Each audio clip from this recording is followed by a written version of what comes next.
everyone, welcome back to my channel where I help you speak real natural English with confidence. In today's lesson, we are diving into something fun and super useful, slang.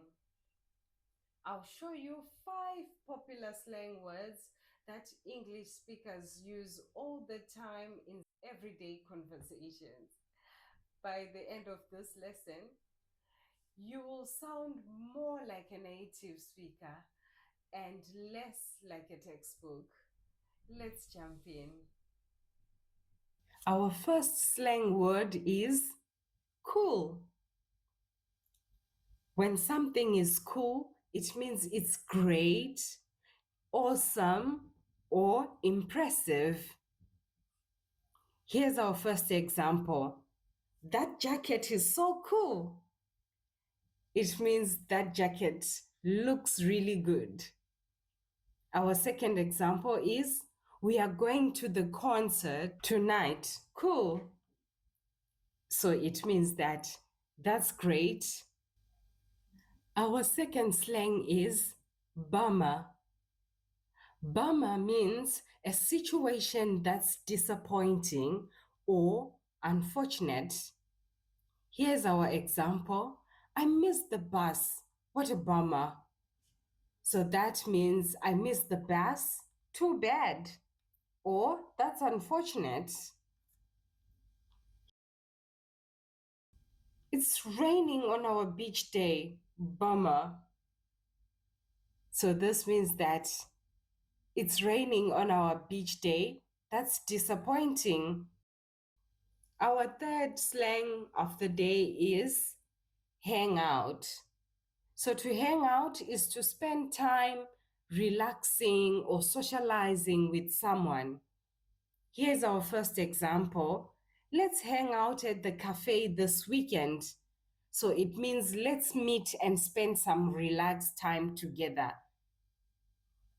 Here's our second example. He's hanging out with his cousins today. So this means that he's spending time with them, not doing anything serious. Here's our fourth slang of the day. No big deal. So this means it's not a problem or it's okay. Here's an example. Thanks for helping. No big deal. It means you're welcome or it was easy or don't worry. Here is our second example. I forgot to call you back. No big deal. It means they are saying, oh, it's okay, or I'm not upset. It's fine. Here is our last slang of the day, broke. When you are broke, it means you have no money. Here is the first example. I can't go shopping today. I'm broke. So this simply means I can't go shopping today. I have no money right now. Here's our second example. He spent all his salary in 2 days. Now he's broke. So this means that he spent everything and has no money left. And that's it for today. And now you know 5 casual English words that people use all the time. Try them out in your next conversation and see how natural you sound. Which slang word do you like the most? Let me know in the comments. Thanks for watching. Till next time. Bye.